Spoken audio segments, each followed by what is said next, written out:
Assalamualaikum warahmatullahi wabarakatuh.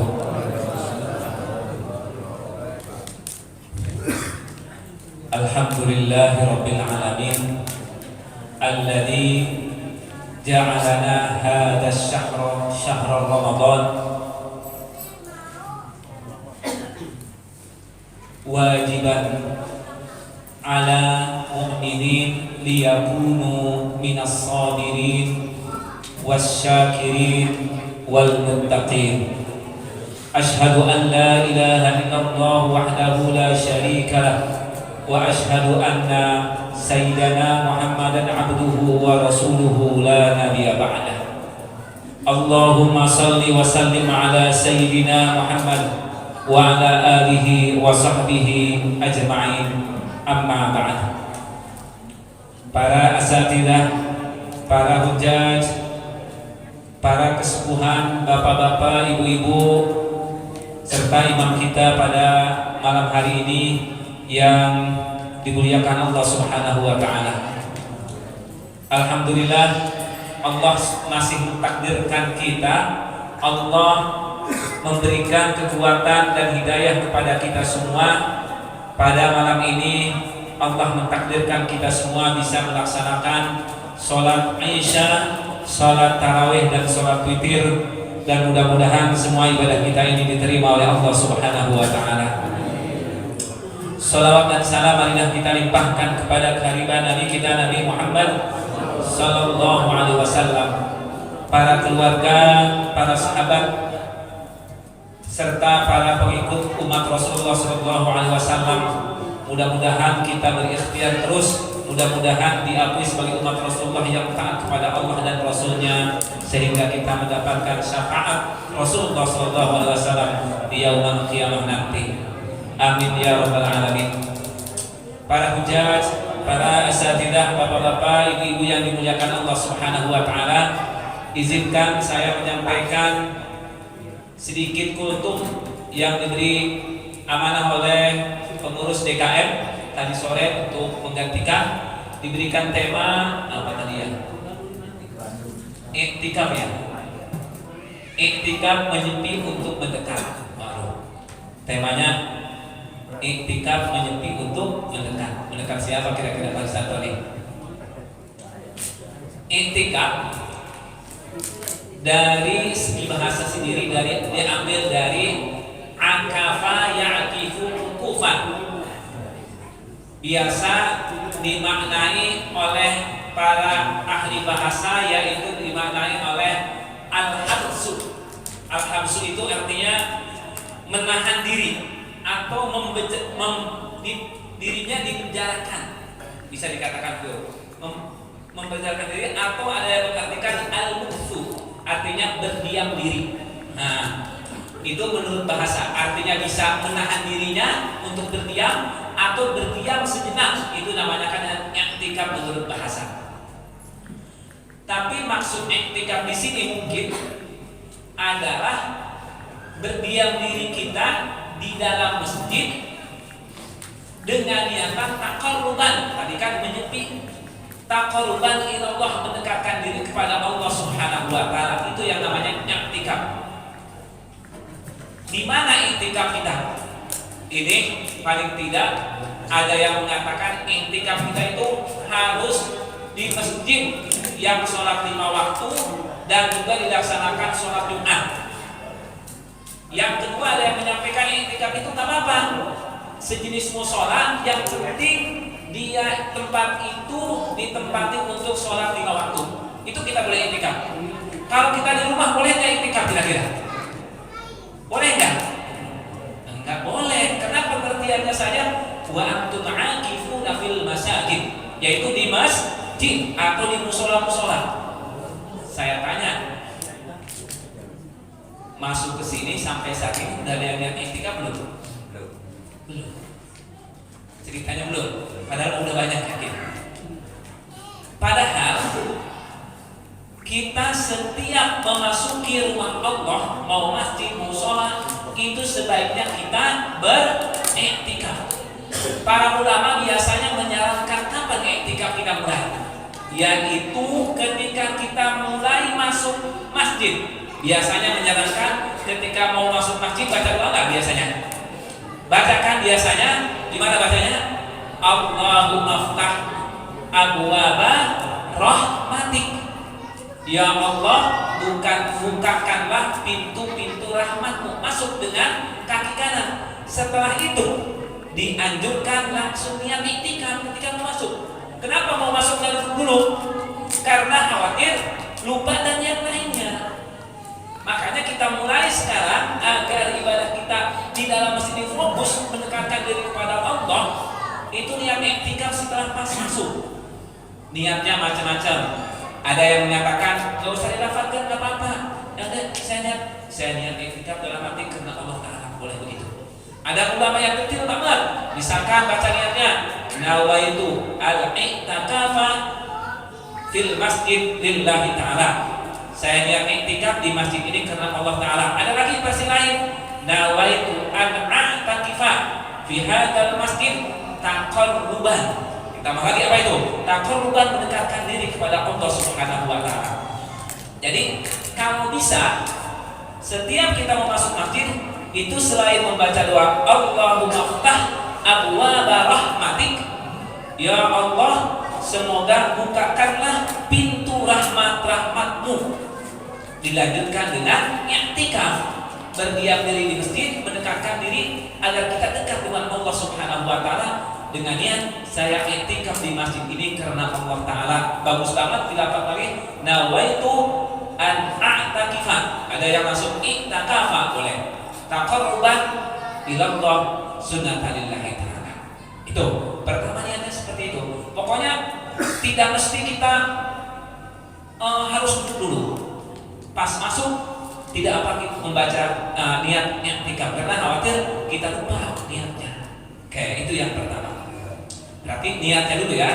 Kenapa harus niat? Karena segala sesuatu itu harus berdasarkan niatnya. Ada juga niat ke masjid kan, ngambil kelopak kamar gitu kan, atau yang lain. Kalau kita yakin niatnya untuk ibadah, dimantapkan lagi dengan niat i'tikaf. Nah, sekali lagi nawaitu an a'takifa taqarruban ila Allah sunnatalillahi ta'ala. Saya beriktikaf di masjid ini untuk mendekatkan diri kepada Allah Subhanahu wa taala. Oke. Berikutnya pertanyaannya, iktikaf itu berapa lama sih minimalnya? Apa yang sering kita dengarkan 10 hari terakhir Ramadan ya? Iktikaf. Namanya fikih itu biasa berbeda. Ya. Menurut Imam Malik, coba lihat beberapa referensi, beberapa kitab. Imam Malik itu iktikaf minimal kurang lebih 24 jam. Kalau beberapa pendapat lain, Imam Syafi'i, Abu Hanifah itu masuk ke masjid atau kurang lebih sama bacanya dengan satu ruku atau sujud itu sudah melakukan iktikaf. Oleh karena itu ketika kita masuk masjid, udah yang iktikaf aja, mendekatkan diri kepada Allah Subhanahu wa taala. Untuk apa tujuannya? Mendekatkan diri, menyepi dengan Allah Subhanahu wa taala. Ngapain aja kita iktikaf itu? Ya diisi dengan bisa sholat, bisa berzikir, bisa dengan tadarus, bisa dengan melaksanakan amalan-amalan ibadah yang lain, dengan belajar tadarus, belajar bersama, itu iktikaf. Makanya bagus antum kalau kita sempat setiap Sabtu atau Minggu, misalkan Ahad pagi kajian, langsung kita sambil kajian, kita niat iktikaf, dan diakhiri ada beberapa tempat itu langsung mereka melaksanakan sholat, namanya sholat isyraq atau sholat suruh 2 rakaat. Itu bagus banget sebenarnya. Ada beberapa tempat yang sudah seperti itu. Itu ya. Berarti batasan iktikaf itu yang ketika kita masuk batasan yang kurang lebih sama dengan ruku atau sujud, itu sudah batasan minimal ketika kita melaksanakan iktikaf. Niatkan iktikaf taqarruban ila Allah, mendekatkan diri kepada Allah Subhanahu wa taala. Ma'asyiral muslimin rahimakumullah. Akan tetapi para ulama banyak yang menganjurkan Iktikaf itu selain di hari-hari yang lain, yaitu di malam 10 hari terakhir bulan Ramadan. Ini tanggal berapa nih bapak-bapak ibu-ibu kita nih? 19 atau 20 Ramadan? Ada yang 19, ada yang 20 ya? Mungkin. Ini momen yang baik buat kita semua karena para ulama, para kaum salafus soleh, guru-guru kita semua berdasarkan ajaran Rasulullah SAW, i'tikaf yang sungguh selalu dilaksanakan oleh Rasulullah ketika itu, kecuali 1 tahun ketika itu, yaitu 10 hari dari bulan Ramadan. Nih kita misalkan kerja, nggak apa-apa, di tempat kerja kita sekali-kali misalkan ada masjid, kita istirahatnya di masjid sambil berzikir, sambil matanya perem, hatinya dikir, bisa juga kan? Mungkin juga di sini juga sama, itu i'tikaf. Coba kita lihat Rasulullah SAW dari Sayyidati Aisyah menceritakan tentang Rasulullah SAW. Misalnya, karena Nabi SAW idza dakhala al-ashrul awakhir min syahri Ramadan syadda mi'zarahu wa ahya lailahu wa ayqadha ahlahu. Hadis riwayat Bukhari dan Muslim. Apa maksudnya? Ketika masuk 10 hari bulan Ramadan, Rasulullah ini syadda mi'zarahu, mengencangkan ikat pinggangnya. Bukan dikencangkan, tapi benar-benar persiapan untuk ibadah, banyak beribadah. Wa ahya lailahu, dan menghidupkannya malam harinya. Wa ayqadha ahlahu, dan membangunkan keluarganya. Berarti di sini istri-istri Rasulullah pun ikut menghidupkan malam 10 hari terakhir di bulan Ramadan. Siti Aisyah juga menceritakan bagaimana Rasulullah SAW ketika 10 hari terakhir. Misalnya, kana ya'takifu al-ashral awakhir, Rasulullah SAW selalu beriktikaf di masjid di malam 10 hari terakhir. Coba kalau kita lihat di masjid paling dekat yang saya tahu di sini yang ada sahur di iktikaf itu di Masjid Pamulang Mujahidin kalau nggak salah ya. Ada. Pernah di sana saya iseng-iseng mencoba. Jadi pas datang kita kita daftar dulu berapa orang, nanti ada tulis nanti pas sahur ditukar ke kuponnya. Ada di sana. Mereka jam 2:30 atau jam 3 sholat, nanti ada kajian dan yang lainnya, ada juga. Ini itu Rasulullah SAW karena yang atakifu al-asra al-akhir. Rasulullah SAW iktikaf di 10 malam terakhir min Ramadan, dari bulan Ramadan, hatta tawaffahullahu, sampai Allah mewafatkannya. Summa i'takafa azwajuhu min ba'dihi, kemudian istri-istri Rasulullah iktikaf juga setelah Rasulullah wafat. Berarti istri-istri Rasulullah juga iktikaf ya. Tapi khusus istri ini harus dapat izin dari suami. Saya yakin masa ke pasar diizinin, ke masjid enggak mungkin kan. Ke mall diizinin, kemana diizinin enggak, apalagi ke masjid masih diizinkan. Oleh karena ini memberikan gambaran kepada kita semua bahwa Rasulullah SAW selalu beriktikaf di malam 10 hari terakhir bersama keluarganya,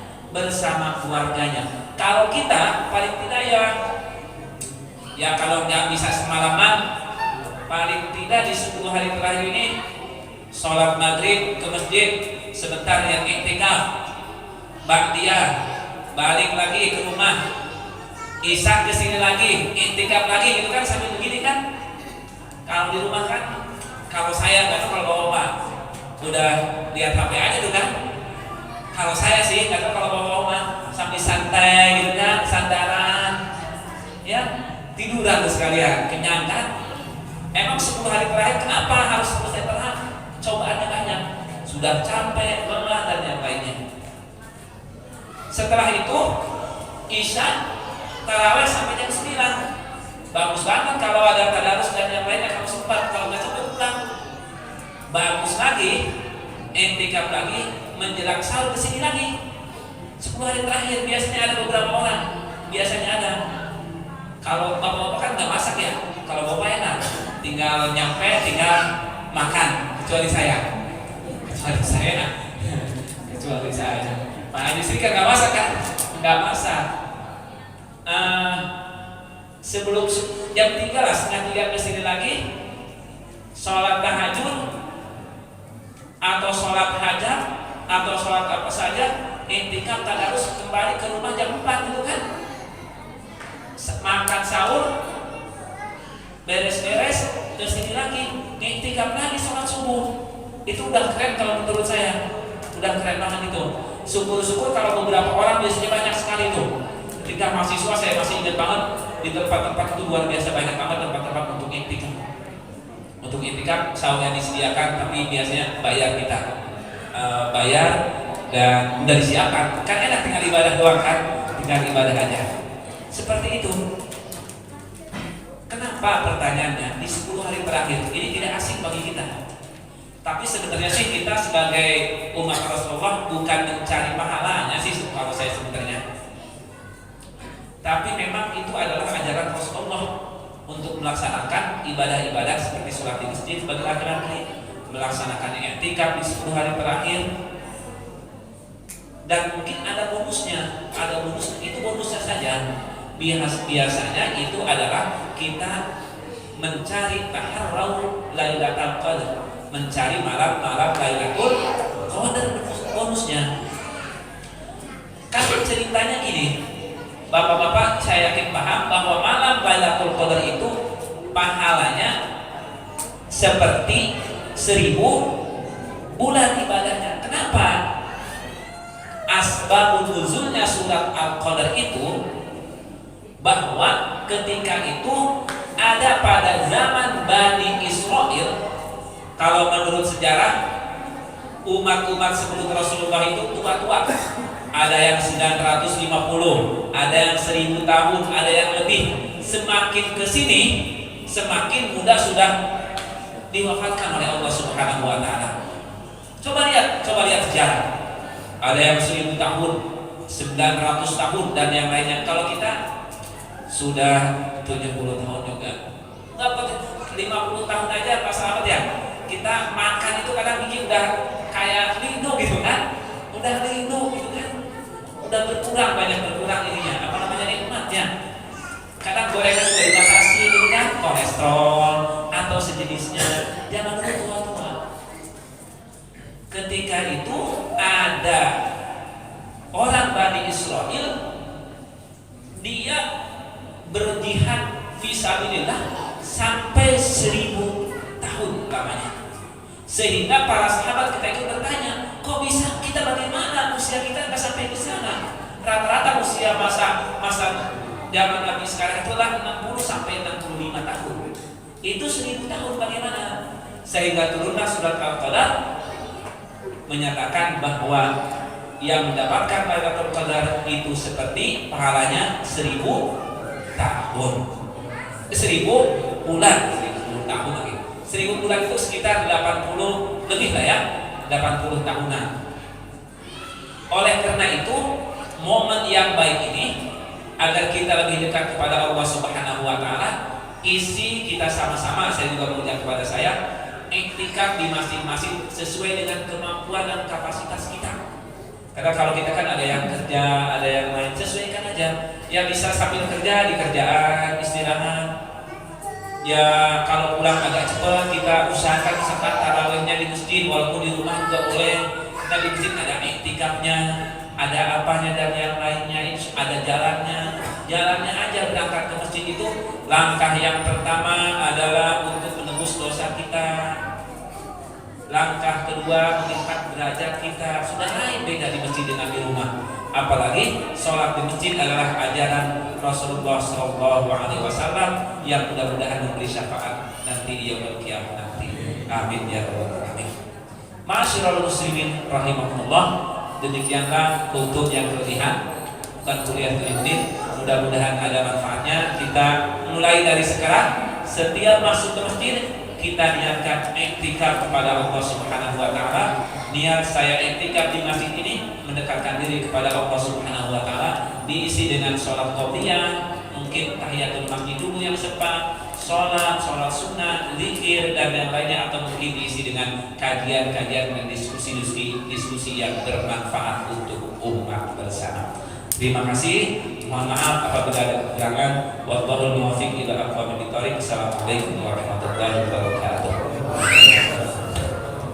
اللهم إنك عفو كريم تحب العفو والعفو اللهم إنك عفو كريم تحب العفو والعفو يا كريم اللهم إنا نسألك الله والجنة ونعوذ بك من سخطك والنار سبحان الملك القدوس سبحان الملك القدوس سبحان الملك القدوس سبحان قدوس ربنا ورب الملائكة والروح.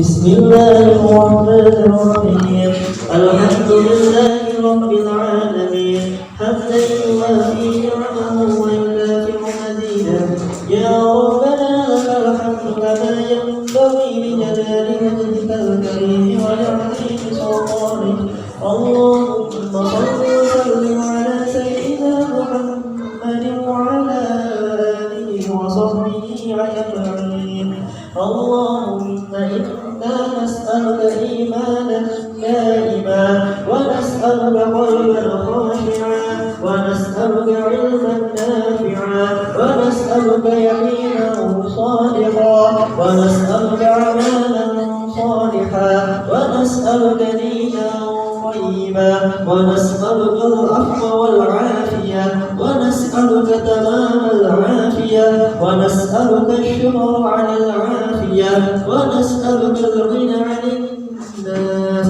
اللهم إنك عفو كريم تحب العفو فاعف عنا اللهم إنا نسألك رضاك والجنة ونعوذ بك من سخطك والنار اللهم ربنا تقبل منا صلاتنا وصيامنا وقيامنا وتخشعنا وتضرعنا وتعبدنا وتمم تقصيرنا يا الله يا أرحم الراحمين وصلى الله على سيدنا محمد وعلى آله وصحبه أجمعين سبحان ربك رب العزة عما يصفون وسلام على المرسلين والحمد لله رب العالمين بسم الله الرحمن الرحيم